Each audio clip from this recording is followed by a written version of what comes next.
Қайырлы күн баршаларыңызға, қалайсыздар? Сіздерге көрсетейін деп отырғаным, бүгінгі пирог жасап көрсетейін деп жатырмын. Бізге әуелі керек заттар: ұнымыз, бұл жерде 350 грамм ұнымыз бар, 4 жұмыртқамыз бар, 20 грамм разрыхлителіміз бар, 200 миллилитр сұйық майымыз бар, және де 400 миллилитр айран, сонымен қатар 250 грамм қантымыз бар. Содан кейін барып кішкене тұзды қосамыз, одан кейін барып ең соңында мына жаңғақты қосатын боламыз. Бірінші жасайтынымыз 4 жұмыртқаны жарып аламыз. Бісміллә деймін. Осы 4 жұмыртқаға мына 250 грамм қантты қосамыз.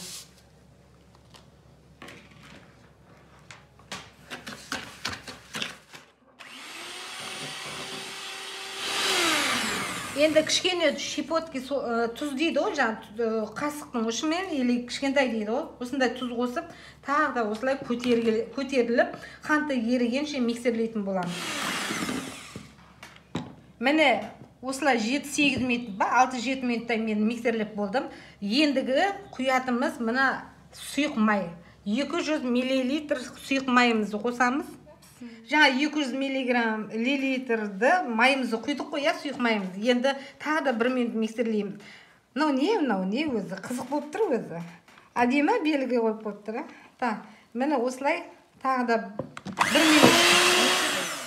Міне майымызды, сұйық майымызды миксерлеп алдық. Енді осыған мұнда 400 миллилитр айранымды құйып алдым. Осы ыдыстағыны осыған аударамыз. Айранымызды араластырамыз, барлығын жақсылап тұрып. Міне араластырдық айранымызды. Мен мынаны електен өткізіп дайындап қойдым ұнды. Енді осыны жаймендеп қосатын боламыз. Бірден миксерлемейміз. Әйтпесе ұнымыз шашырап, бетімізге тиіп құдағи болып кетерміз әзір. Міне осылай жаймендеп қосып, қолмен миксерлейміз. Міне 350 грамм ұнымызды қосты. Енді мына жерде 20 грамм разрыхлитель бар.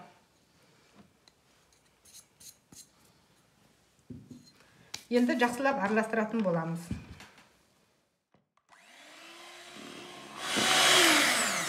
Міне миксерлеп болды. Енді бұл қамырымыз дайын. Қазір біз неміз формамызды дайындап аламыз. Мен өзім осындай формаға пісірейін деп жатырмын. Қазір осыған пергамент қағазын кигізіп, сосын кейін шедевр майымен майлап, духовкаға салып пісіретін боламыз.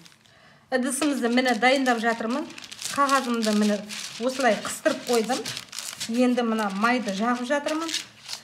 Жан-жақтарын бәрін жақсылап майлап, жабыспас үшін осылай дайындаймыз. Майлап дайындадым. Енді мына осы нені құятын боламыз қазір. Бісміллә.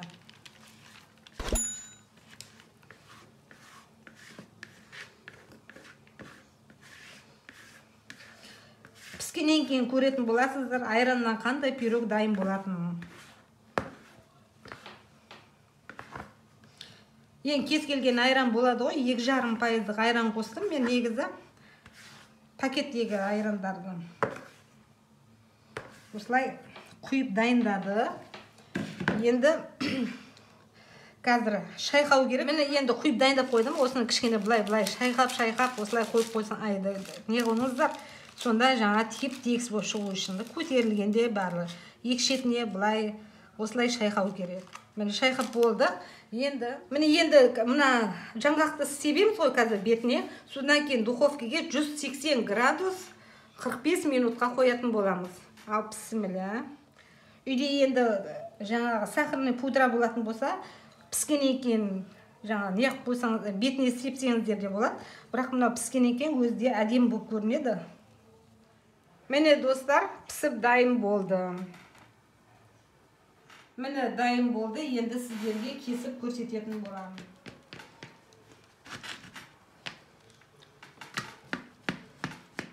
Достар, міне пісіріп алып келген пирогымызды кесіп сіздерге көрсетіп жатырмын. Қараңыздаршы, үлпілдеп, Прямо жаңа өзім жеп көріп едім ше, дәмі бір керемет. Айраннан жасалған пирог, ауызда ерейтін, өте дәмді және керемет. Өзіме де қатты ұнап тұр. Қазір осымен шай ішетін боламыз. Менің каналыма тіркеліп, комментарияға жазып, жүрекшені аямай басып кетсеңіздер, мен қуанып қалар едім.